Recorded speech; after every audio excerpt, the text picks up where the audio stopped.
హైదరాబాద్లో ఘోర అగ్ని ప్రమాదం సంభవించింది. చార్మినార్ సమీపంలోని గుల్జార్ హౌస్లో మంటలు చెలరేగాయి. ఒక్కసారిగా మంటలు ఎగిసి పడడంతో 4 కుటుంబాలు భవనంలోనే చిక్కుకుపోయాయి. మంటల తీవ్రతకు 17 మంది సజీవ దహనమయ్యారు. మృతుల్లో 3 మహిళలు, 2 చిన్నారులున్నారని సమాచారం. స్థానికుల సమాచారంతో వెంటనే అక్కడికి చేరుకున్న అగ్నిమాపక సిబ్బంది బిల్డింగ్లో నుంచి 16 మందిని కాపాడారు. గాయాల పాలైన వారిని ఆసుపత్రికి తరలించారు. క్షతగాత్రులలో 2 పరిస్థితి విషమంగా ఉందని వైద్యులు తెలిపారు. షార్ట్ సర్క్యూట్ వల్లే భవనంలో మంటలు చెలరేగినట్లు అధికారులు అనుమానిస్తున్నారు.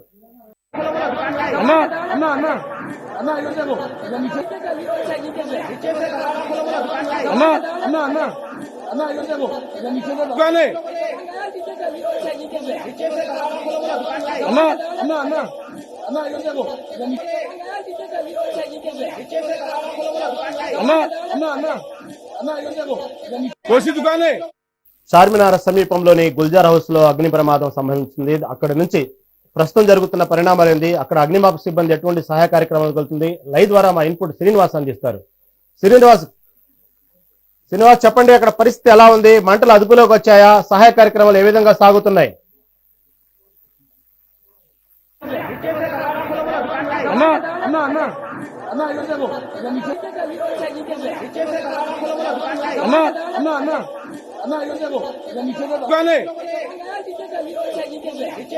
రహీం, మరి ఈ ఉదయం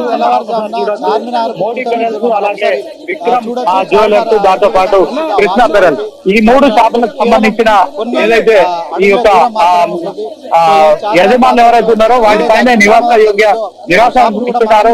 ఆ నివాసానికి సంబంధించి మనం ఏసీ మిషన్లు కూడా కనిపిస్తున్నాయి. సో ఈ షార్ట్ సర్క్యూట్ మూలంగా కూడా అగ్ని ప్రమాదం జరిగినట్టు స్పష్టమవుతుంది. సో దీంట్లో అలా షటర్స్ ద్వారా లోపలికి పోయిన వాళ్ళు ఇక అగ్ని ప్రమాదంలో చిక్కుకొని ఆ స్మోక్ ఏదైతే ఉందో ఆ పొగ ద్వారా పీల్చుకొని వారంతా కూడా అపస్మారక స్థితిలోకి వెళ్లిపోయి ప్రాణాలు విడిచారని మరి ప్రాథమికంగా ఈ యొక్క అధికారులు చెప్తున్న పరిస్థితి. సో మొత్తానికి అపస్మారక స్థితిలో ఉన్న వారందరినీ కూడా హాస్పిటల్ కు తరలించారు. అయితే జరగరాని ఘోరం అయితే జరిగిపోయిందని చెప్పుకోవచ్చు.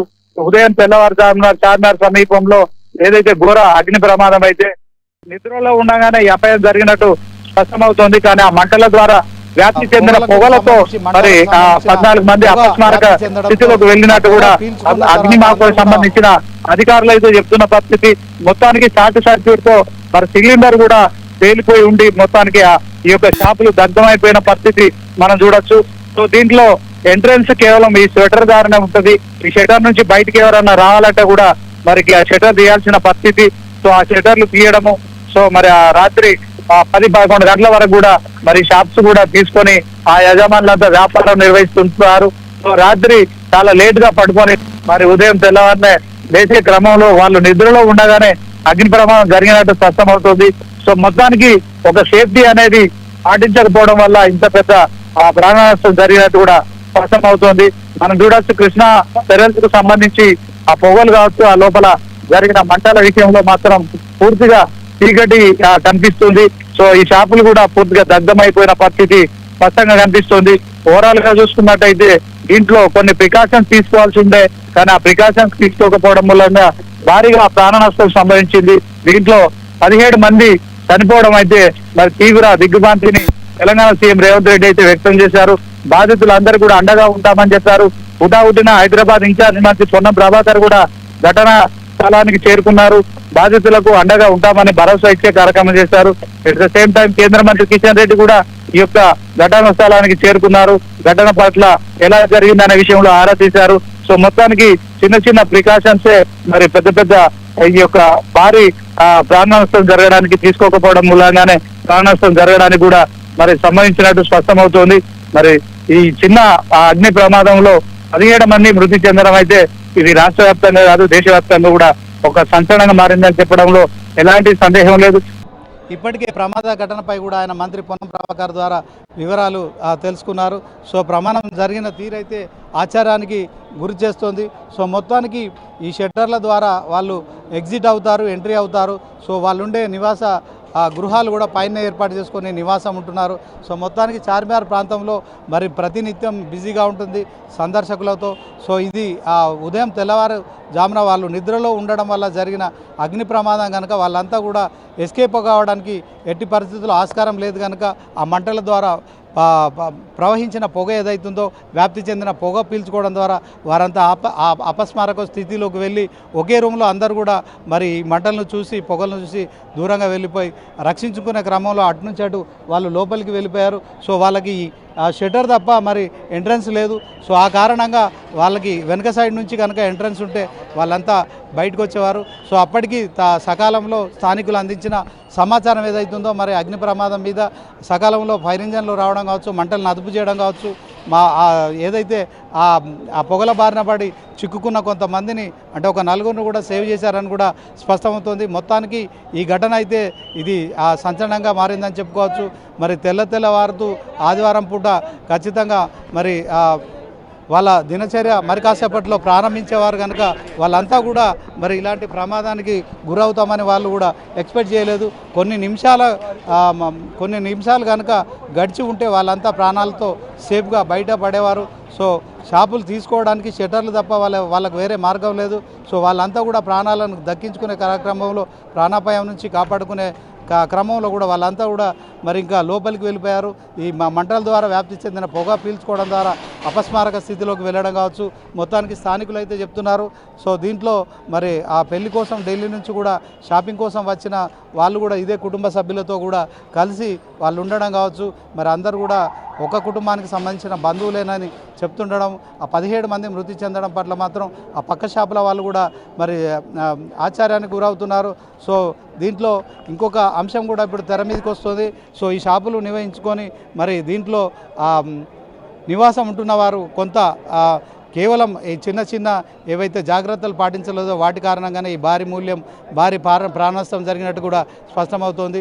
సో దీంట్లో ఫైర్ అలారం కావచ్చు, తర్వాత స్మోక్ అలారం కనుక ఉంటే ఖచ్చితంగా అది అలర్ట్ చేసి ఉండేది. సో అలర్ట్ చేసిన క్రమంలో వాళ్ళంతా మేల్కొని వాళ్ళ ప్రాణాలు రక్షించుకునే క్రమంలో మరి ఆ షట్టర్ తీసుకొని బయటకు వచ్చి ప్రాణాలు రక్షించుకునేవారు. కానీ వాళ్ళకు ఇన్సైడ్ తప్ప మరి అవుట్ సైడ్ రావడానికి వేరే దారి లేదు. ఆ షట్టర్లు మూసున్న క్రమంలో ఇటు సైడ్ మంటలు రావడము, ఆ మంటలకు సంబంధించిన పొగలు ఆ ఇంట్లోకి వెళ్ళడం కావచ్చు, ఆ స్మోక్లో చిక్కుకొని 17 మంది మరి మృత్యువాత పడడం అయితే ఇది మొత్తానికైతే చాలా విషాదకరమైన ఘటనగా చెప్పుకోవచ్చు. రహీం. శ్రీనివాస్ మీరు చెప్పినట్టుగానే అక్కడ చూస్తుంటే ప్రభుత్వ యంత్రాంగం మొత్తం అక్కడ ఉండే సహాయ కార్యక్రమంలో అందరూ దాదాపుగా అక్కడ మంటలు ఆపే విధంగానే ప్రయత్నిస్తూ కనబడతా ఉంది. మరి కిషన్ రెడ్డి కొంతసేపటి క్రితం ఏదైతే సహాయ కార్యక్రమాలు ఆలస్యమైనవి, లేకపోతే ఇంత పెద్ద ప్రాణ నష్టం జరిగేది కాదు అంటూ కిషన్ రెడ్డి స్టేట్మెంట్ ఇవ్వటం జరిగింది. నిజంగానే సహాయ కార్యక్రమాలు అక్కడ ఆలస్యమైనయా? స్థానికులు ఏమంటున్నారు? మనం ఒక విషయం ఇక్కడ మర్చిపోకూడదు. ఎందుకంటే ఇది తెల్లవారు జరిగిన ఘటన. సుమారు 5 గంటల ప్రాంతంలో ఈ ఘటన జరిగి ఉంటుంది. సో ఆ సమయంలో అందరూ కూడా నిద్రిస్తారు. రాత్రి 12-1 వరకు కూడా ఈ షాపింగ్ ఏరియాలో మన చార్మినార్లో ఎంత బిజీగా ఉంటుందో మనకు తెలుసు. వ్యాపారస్తులు కావచ్చు, తర్వాత ఈ ఎవరైతే కస్టమర్లు ఉంటారో వారితో ఇదంతా మరి డే అండ్ నైట్ నడుస్తున్నట్టుగానే కనిపిస్తుంది. ఇదే క్రమంలో మరి వాళ్ళంతా నిద్రలో ఉండడం కావచ్చు, సో సమాచారం ఇవ్వడంలో జాప్యం జరిగి ఉండవచ్చు. నిజంగానే కేంద్ర మంత్రి కిషన్ రెడ్డి కొంత ఆలస్యంగా ఈ యొక్క ఫైర్ ఇంజన్ రావడం కారణంగానే ఈ యొక్క ప్రాణ నష్టం ఎక్కువ జరిగిందని చెప్పడం కావచ్చు. సో మొత్తానికైతే అది తెల్లవారుజామున జరిగిన ఘటన కనుక మరి నిద్రమత్తులో అందరూ ఉంటారు. సో వాళ్ళంతా కూడా మరి మేల్కొని ఫైర్ ఇంజన్కు ఇన్ఫర్మేషన్ ఇచ్చిన తర్వాత మరి వాళ్ళు కూడా 6 గంటల ప్రాంతంలో ఇక్కడ చేరుకున్నట్టు కూడా స్పష్టమవుతుంది. ఈ లోపలే మరి జరగాల్సిన నష్టం అయితే జరిగిపోయింది. దీంట్లో మరి ఇక ఆయన చేసిన వ్యాఖ్యలు కూడా మనం గమనించవచ్చు. సో సకాలంలో స్పందించి ఉంటే ఇంత భారీ నష్టం జరిగి ఉండేది కాదని ఆయన చెప్పిన నేపథ్యంలో మరి అది ఉదయం ప్రాంతం కావడం, దాంట్లో మరి ఆ సమయంలో వాళ్ళంతా కూడా నిద్రలో ఉండడం కావచ్చు. ఉదయం 5-4 గంటల ప్రాంతంలో కూడా ఈ ఘటన జరిగి ఉండవచ్చు. సో ఫైర్కు సంబంధించిన అధికారులు చెప్తున్నారు. వాళ్ళంతా కూడా ఎవరైతే ఉన్నారో మరి వారంతా ఆ చివరన ఉన్న రూమ్లోకి వెళ్ళడం జరిగింది. 14 మంది మరి అప్పటికే స్పృహ కోల్పోయి అపస్మారక స్థితిలో ఉన్నారు. సో అంటే దాని ప్రకారం వాళ్ళు అప్పటికే మృతి చెంది ఉంటారు. సో దీంట్లో ఇది చాలా ఆశ్చర్యకరమైన ఘటన ఏంటంటే ఈ అగ్ని ప్రమాదం జరిగితే మరి మంటల్లో వాళ్ళు పూర్తిగా దహించుకుపోతారని అనుకుంటారు, కానీ ఇక్కడ జరిగిన ఘటన అయితే కొంత డిఫరెంట్గా ఉంది. దీంట్లో ఇది మరి ఆ షాపులకు సంబంధించి నివాసాలు ఏర్పాటు చేసుకొని జీవిస్తున్న వ్యాపారులు ఎవరైతే ఉన్నారో వాళ్ళంతా కూడా కేవలం షట్టర్ల ద్వారానే బయటికి రావాల్సిన పరిస్థితి, వాళ్ళకి బయటికి వెళ్ళడానికి వేరే మార్గం లేక వాళ్ళంతా మరి ఈ యొక్క పొగల నుంచి కావచ్చు, మంటల నుంచి రక్షించుకునే క్రమంలో అందరూ కూడా ఒకటే రూమ్లోకి వెళ్ళి అక్కడ ఉండడం కావచ్చు. ఈ ఘటన జరిగిన తీరైతే కొంత విస్మయానికి గురి చేస్తుంది. సో ఈ ఏదైతే పొగలు పీల్చుకొని ఆ మంటలకు సంబంధించిన పొగలు పీల్చుకొని చనిపోవడం అయితే బాధాకరమైన అంశం. ఈ అంశంలో మరి కేంద్ర మంత్రి కిషన్ రెడ్డి నిజంగానే మరి సకాలంలో స్పందించి మరికొంతమందిని కాపాడేవారు. మరి ఫైర్ ఇంజన్ సంబంధించిన అధికారులు కూడా అగ్నిమాపక సంబంధించిన అధికారులు కూడా చెప్తున్నారు మేము ఒక 4గురిని సేవ్ చేయగలిగామని చెప్తున్నారు. సో దీంట్లో అక్కడున్న ఏదైతే గోడలు ఉన్నాయో వాటిని బద్దలు కొట్టారు. ఆ బద్దలు కొట్టిన క్రమంలో మరి వాళ్ళని కాపాడగలిగారు. అదే ఇంకొంత ముందుగా కనుకుంటే మరి భారీగా ప్రాణ నష్టం జరగకుండా కాపాడగలిగేవారు. కానీ ఆ సమాచారం మాత్రం అందిన వెంటనే మేము వచ్చామని చెప్పి కూడా అధికారులు చెప్తున్న నేపథ్యంలో పొన్నం ప్రభాకర్ కూడా మంత్రిగా మరి హైదరాబాద్ ఇన్ఛార్జ్ మంచిగా ఆయన కూడా ఏం చెప్తున్నారు, ఇది రాజకీయాలు చేయాల్సిన సమయం కాదు, ఇలాంటి ప్రమాదాలను మనం ఊహించలేము, ఇలాంటి ఘటనలు జరిగినప్పుడు కూడా మరి చెప్పిరావు కనుక దీంట్లో రాజకీయాలకు అతీతంగా ఉండాలి. సో దీంట్లో ఆయన హుటాహుటిన ఈ ప్రమాద ఘటన స్థలానికి చేరుకోవడం కావచ్చు, బాధితులను ఓదార్చడంతో పాటు బాధితులకు భరోసా ఇచ్చే కార్యక్రమం చేశారు. సో మంత్రి పొన్నం ప్రభాకర్ ద్వారా కూడా తెలంగాణ సీఎం రేవంత్ రెడ్డి కూడా మరి అక్కడ ఈ ఘటన పట్ల కూడా సమాచారం తీసుకున్నారు. మరి కాసేపట్లో తెలంగాణ సీఎం రేవంత్ రెడ్డి కూడా ఈ ఘటన స్థలానికి రాబోతున్నారని చెప్పి కూడా ఇక్కడ అధికారులు చెప్తున్నారు. మొత్తానికి చార్మినార్ వద్ద నిత్యం బిజీగా ఉండే ఈ ప్రాంతం ఆదివారం మరింత బిజీగా ఉంటుంది. సో దాంట్లో మరి వాళ్ళు ఎప్పుడూ అర్ధరాత్రి నిద్రించి ఉంటారు, ఉదయం మేలుకునేసరికి మరి ఆ మంటలు అంటుకున్నాయి. ఆ మంటలకు సంబంధించిన పొగలు పీల్చడం కావచ్చు, వాళ్ళ ప్రాణాలు దక్కించుకునే దానికి మార్గం లేక ఈ పొగల చిక్కుకొని ఈ మంటలకు సంబంధించిన అంశంలో వేరే దారి లేక మరి వారంతా కూడా అపస్మారక స్థితిలోకి వెళ్ళి మరి చనిపోవడం అయితే బాధాకరం అని చెప్పచ్చు. రహీం. శ్రీనివాస్, కిషన్ రెడ్డి ఏదైతే వ్యాఖ్యలు చేశారో ఆ వ్యాఖ్యల మీద ఇటు పొన్నం ప్రభాకర్, డీజీ నాగిరెడ్డి స్పందించారు. మేము సకాలంలో స్పందించాము, ఉదయం మాకు 6:16 సమాచారం వచ్చింది, వచ్చిన వెంటనే మేము స్పందించాము, వెంటనే సహాయ కార్యక్రమాలు పాల్గొన్నామంటూ డీజీ నాగిరెడ్డి ఇప్పటికే చెప్పడం జరిగింది. అంటే దీన్ని రాజకీయం చేయొద్దు, సహాయ కార్యక్రమాలు ఎక్కడ మేము ఆలస్యం చేయలేదు అంటూ డీజీ నాగిరెడ్డి దానికి సంబంధించిన కిషన్ రెడ్డి చేసిన వ్యాఖ్యల మీద స్పందించడం జరిగింది. కాకపోతే దీని ఇంకా ప్రభుత్వ యంత్రాంగం ఎవరెవరు వస్తున్నారు అక్కడికి, దానికి సంబంధించినటువంటి ఇప్పుడే రేవంత్ రెడ్డి రాబోతున్నారనే సమాచారం కూడా ఉంది. ఇప్పటికే ప్రధాని నరేంద్ర మోదీ దీని మీద దిగ్భ్రాంతి వ్యక్తం చేయడం కూడా జరిగింది. వాస్తవంగా అక్కడ అందరూ దిగ్భ్రాంతి చెందాల్సిన సమాచారం అక్కడ జరిగింది కాబట్టి అక్కడ పరిస్థితులను బట్టి ఇప్పుడు ఎవరు రాబోతున్నారు మీకున్న సమాచారాన్ని బట్టి? రహీం, నిజంగా మరి ఒక రకంగా చూస్తే ఈ సమయంలో మరి ఒకే కుటుంబానికి సంబంధించిన ఆ కుటుంబ సభ్యులతో పాటు వారి బంధువులు 17 మంది మృతి చెందడం అయితే ఇది కేవలం హైదరాబాదే కాదు తెలంగాణ రాష్ట్రంతో పాటు దేశవ్యాప్తంగా ఈ ఘటన అయితే మరి అందరినీ కలిసివేసిందని చెప్పుకోవచ్చు. ఎందుకంటే నిజంగా ఇలాంటి ఘటనలు పునరావృతం కాకుండా అగ్నిమాపక శాఖ అయితే జాగ్రత్తలు తీసుకోవాల్సిన అవసరం ఉంటుంది. ఇక్కడ మనం చూసినట్టయితే మరి కింద వాళ్ళు షాపులు నిర్వహించుకుంటారు, ఆ పైన నివాస యోగ్యంగా వాళ్ళు వాటిని ఏర్పాటు చేసుకొని జీవిస్తున్న క్రమంలో మొత్తానికి ఈ ఘటన అయితే దేశవ్యాప్తంగా మరి సంచలనంగా మారిందని చెప్పుకోవచ్చు. దీని పట్ల ప్రధాని నరేంద్ర మోడీ కూడా మరి ఆయన తీవ్ర దిగ్భ్రాంతి వ్యక్తం చేస్తూ కూడా ఆయన ఒక ప్రకటన విడుదల చేశారు. సో దీంట్లో మొత్తానికి ప్రధాని మోడీతో సహా తెలంగాణ సీఎం రేవంత్ రెడ్డి కూడా స్పందించారు. మరి కేంద్ర మంత్రిగా ఉన్న కిషన్ రెడ్డి ఇంకాస్త ముందుగా స్పందించి ఉంటే మరికొంతమందిని కాపాడే వారని కూడా ఆయన అభిప్రాయం వ్యక్తం చేశారు. సో దీంట్లో మనం కూడా మరి ఈ అంశం తెలిసిన తర్వాత మరి ఇటు పోలీసులు కావచ్చు, అగ్నిమాపక శాఖ అధికారులు కావచ్చు సకాలంలోనే స్పందించామని చెప్పి చెప్తున్న నేపథ్యంలో వాస్తవానికి మరి దీనికి ఎవరు సమాచారం ఇచ్చారు, ఆ సమాచారం ఇచ్చిన నేపథ్యంలో నిజంగానే అగ్నిమాపక సిబ్బంది ఆలస్యం చేశారా అనే విషయాలు ఇప్పుడు మాట్లాడుకునే సమయం కాదు. ఎందుకంటే మరి 17 మంది ఈ యొక్క చిన్న అగ్ని ప్రమాదంలో ఏదైతే మృతి చెందడం అయితే ఇక్కడ ప్రతి ఒక్క మనిషిని కూడా కలిసివేసే ఘటన. దీంట్లో ఆయన కేంద్ర మంత్రిగా నిజంగానే ఆయన సంఘటన స్థలాన్ని పరిశీలించారు కనుక ఆయన మాట్లాడి ఉంటారు. సో దీంట్లో మరి స్థానికుల అభిప్రాయం కూడా ఆయన పరిగణనలోకి తీసుకొని ఉంటారు. సో ఆయన మరి ఈ అధికారులు సకాలంలో స్పందించి ఉంటే ప్రాణ నష్టం ఇంత జరిగి ఉండేది కాదని చెప్పడం కూడా మనం గమనించవచ్చు. అయితే దీని పట్ల మరి ఐజీ నాగిరెడ్డి కావచ్చు, తర్వాత ఈ యొక్క అధికారులు కావచ్చు, మంత్రి పొన్నం ప్రభాకర్ వీళ్ళంతా కూడా చెప్తున్నారు మంత్రిలోనే మరి అందరం స్పందించాము. ఈ యొక్క ప్రమాద ఘటనకు తొందరగానే చేరుకున్నాము. కానీ అప్పటికే ఎవరైతే ఆ మంటల్లో ద్వారా వచ్చిన పొగలకు చిక్కుకొని అపస్మారక స్థితిలోకి వెళ్ళడం కావచ్చు. సో మరి వారంతా అప్పటికే చనిపోయి ఉంటారు.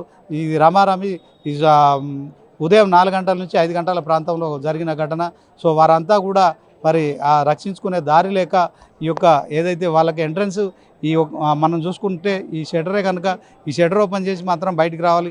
కానీ షట్టర్ నుంచి ఇటు మంటలు వ్యాప్తి చెందడం, ఆ మంటలు కూడా తీవ్రంగా అయిపోయి వాటి ద్వారా అవి లోపలికి వ్యాప్తి చెందడం, సో ఈ షార్ట్ సర్క్యూట్ మూలంగా జరగడం కావచ్చు, ఈ ఘటన జరిగిన తర్వాత ఆ పొగలు వ్యాప్తి చెందడం కావచ్చు.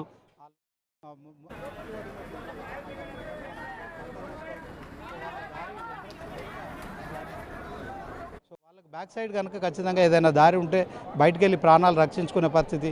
కానీ వాళ్ళు ఎంతసేపు మరి మంటలకు దూరంగా జరిగే క్రమంలో ఆ మంటల ద్వారా వ్యాప్తి చెందిన పొగల ద్వారా మాత్రమే పీల్చుకొని వాళ్ళ అపస్మారక స్థితిలోకి పోయి మరణించి ఉంటారని చెప్పి కూడా స్పష్టమవుతోంది. దీంట్లో మరి ఈ యొక్క అగ్నిమాపక శాఖకు సంబంధించిన అధికారులు కావచ్చు, పోలీసులు కావచ్చు, మరి ఏదైతే గోడలు ఉన్నాయో గోడలు బ్రేక్ చేసిన తర్వాత ఒక 4 అయితే రక్షించగలిగారు. ఓవరాల్గా మరి ఇంత చిన్న నివాసయోగ్యమైన షాపింగ్ కాంప్లెక్స్ కావచ్చు, తర్వాత దానికి ఆనుకొని నివసిస్తున్న ఎవరైతే వ్యాపారస్తులు ఉంటారో వారంతా కూడా మరి ఫైర్ అలారం కావచ్చు, తర్వాత స్మోక్ అలారం లాంటిది ఏర్పాటు చేసుకొని ఉంటే మరి ఇలాంటి కార్యక్రమాలు జరిగినప్పుడు షార్ట్ సర్క్యూట్ జరిగినప్పుడు అలారమ్స్ అలర్ట్ చేస్తాయి.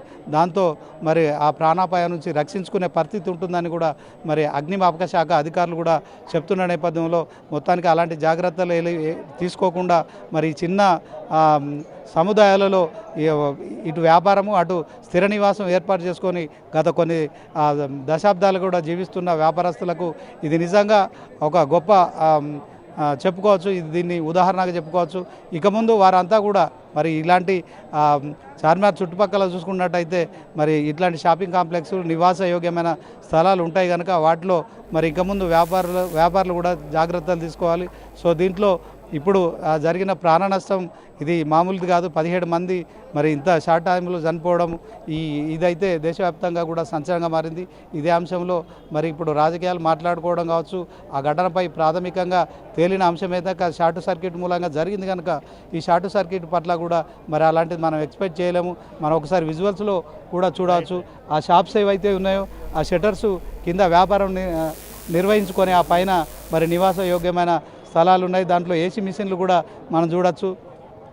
సో అంతా ఇరుకిరుకు ప్రదేశాల్లో నివసిస్తున్న వారు ఖచ్చితంగా మరి ఈ వేసవి కాలంలో ఏసీలు వాడుతున్నారు. ఏసీలు వాడకుండా మరి ఈ యొక్క వేడిని తట్టుకునే పరిస్థితి ఉండదు.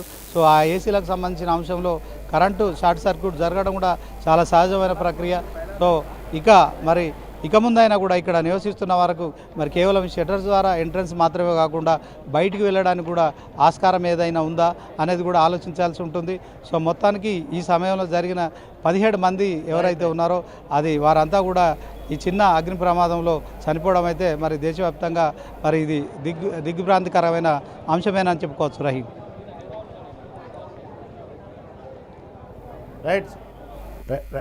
రైట్ శ్రీనివాస్.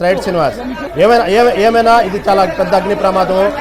ఇది అందరూ సానుభూతి చెప్పాల్సిన టైం, దీనికి విమర్శలకు తావులేదు, రాజకీయాలకి మాట్లాడుకునే సమయం కాదు. ఎప్పటికప్పుడు మీరు తాజా అప్డేట్స్ అందిస్తూ ఉండండి. మెగా9 టీవీ తరపున కూడా అక్కడ సహాయ సహకారం పాల్గొనండి. ఎప్పటికప్పుడు తాజా అప్డేట్స్ అందిస్తూ ఉండండి. Thank you for update Srinivas.